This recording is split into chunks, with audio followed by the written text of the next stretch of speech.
Estudante, tá na hora de mostrar para eles como se faz uma balbúrdia.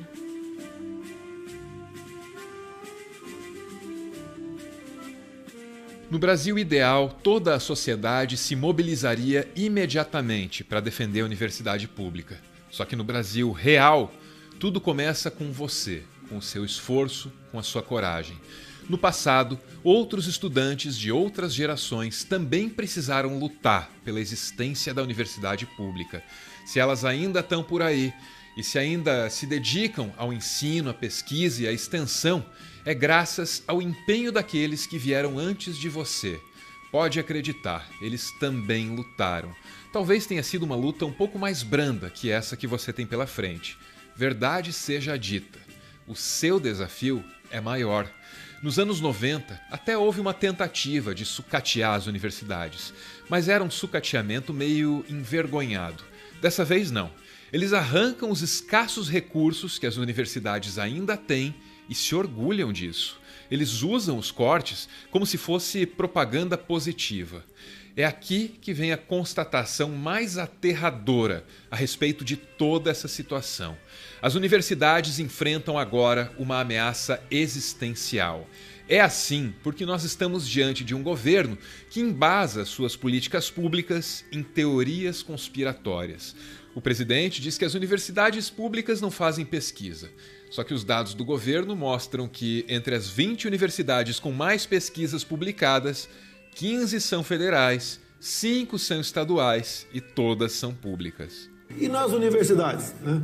Você vai na questão da pesquisa, né? Você não tem.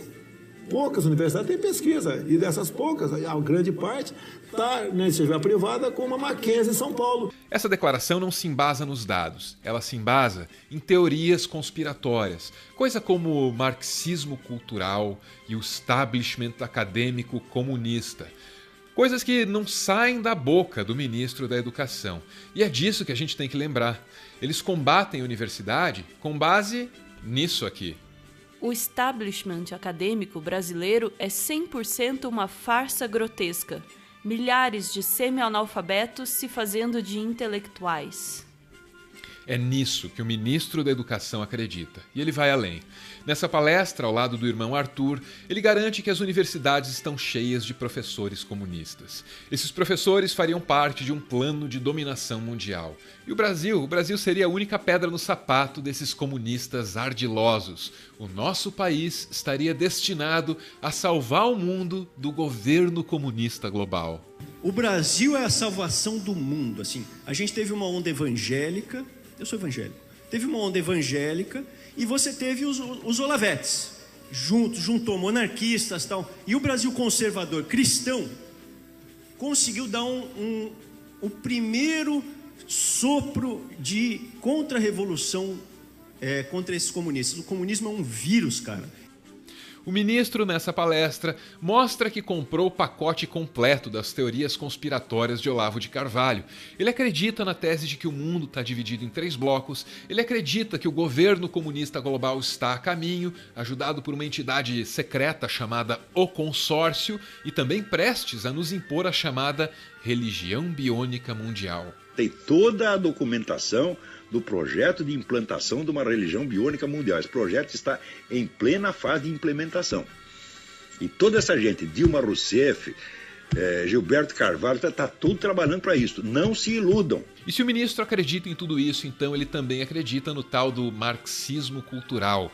Outra teoria conspiratória que coloca os professores universitários ao lado dos comunistas eurasianos na tentativa de dominar o mundo. Todas essas ideias tão alucinadas jamais tiveram espaço nas universidades brasileiras. Embora esse seja um depoimento muito forte a favor da academia, a rejeição acadêmica a essas teorias conspiratórias dos olavistas, isso deixou essa gente aí muito rancorosa.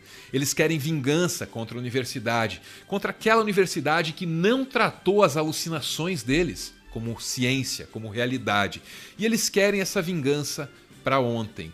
Toda a doutrina olavista, seguida pelo ministro da Educação, foi construída à margem da academia. A academia, portanto, deve ser destruída. Essa é a lógica do olavismo. Todos aqueles que têm um pé atrás com as teorias conspiratórias, com a religião biônica mundial, Todos eles são cegos e burros. Quando um comunista ou socialista chegar para você com o papo fronhonhon, você pega e manda ele para aquele lugar. Xinga, faça o que o professor Olavo fala. Xinga. Só que a universidade não aceita o olavismo, porque sabe que essa doutrina maluca não é filosofia e muito, muito menos ciência. Você veja, a Pepsi Cola está usando células de fetos abortados, né, como adoçante nos refrigerantes. E é porque a universidade não aceita essas coisas que o olavismo recomenda que se cuspa nelas, principalmente na USP, porque os irmãos Weintraub guardam uma mágoa muito pessoal contra a USP. Deixa passar, isso aí é palhaço, isso é palhaço. Na faculdade, lá na USP... Esse aí é o Arthur, irmão do ministro Abraham da Educação. Nesse palco, os dois compartilham seu rancor pela universidade. Abraham, aliás, tem outras razões para odiar o ambiente acadêmico. Consta que era um péssimo aluno, reprovou em 40% das disciplinas em que se matriculou no curso superior. Quando esses dados vieram a público, ele abriu os botões da camisa, porque o olavismo é assim mesmo, dramático. Teve o plano Collor, minha família desmanchou, eu tive depressão. E eu sofri um acidente horroroso, que eu tive que colocar parafuso no braço. Eu fiquei 6 meses sem poder escrever. E só teve um professor que me deixou fazer prova oral. Tá aqui a cicatriz, 15 centímetros. Abraham tem todas as razões do mundo para destruir as universidades públicas. Dentro delas, ele nunca foi bem sucedido. Dentro delas, ele teve de usar uma série de expedientes contestáveis para conseguir a sua titulação. Dentro delas, Abraham também não conseguiu emplacar o pacote de conspirações de Olavo de Carvalho. Se dependêssemos apenas das universidades, Abraham jamais causaria dano algum à sociedade. O problema é que o Brasil ficou louco. Tão louco que deu a Abraham o cargo de ministro da Educação. As universidades públicas hoje dependem da boa vontade de um homem ressentido e rejeitado por elas. A boa vontade de Abraham se expressa em um corte de 30% no orçamento de todas as instituições federais de ensino. Institutos e universidades de todas as partes do país avisam que não podem trabalhar assim por muito tempo. Há um desequilíbrio de forças na delicada relação entre loucura e razão. A loucura fez um ministro de Estado, talvez vários. A loucura anda poderosa, mas a razão tem vocês, estudantes, professores e aquela parte mais iluminada da sociedade que não vai deixar de defendê-los. Não dá para recuar agora.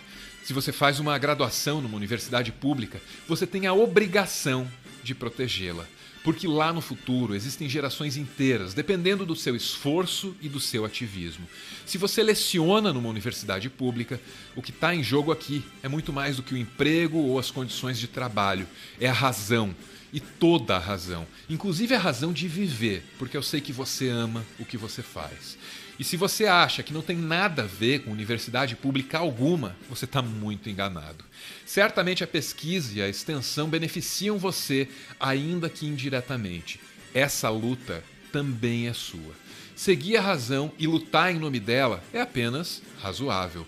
Principalmente quando do outro lado há loucos, alucinados em suas teorias conspiratórias, doidos, mergulhados em seus anseios persecutórios. O ministro Abraham diz que as universidades são lugares de balbúrdia. Abraham geralmente está errado, errado a ponto de viver dentro daquela distopia inventada por Olavo de Carvalho. Chegou o momento de acolher o ministro Abraham e de dar razão a ele. Abraham acha que as universidades são uma balbúrdia. Agora cabe a você, estudante, mostrar ao ministro que ele está certo. Chegou a hora de mostrar para ele como se faz uma balbúrdia.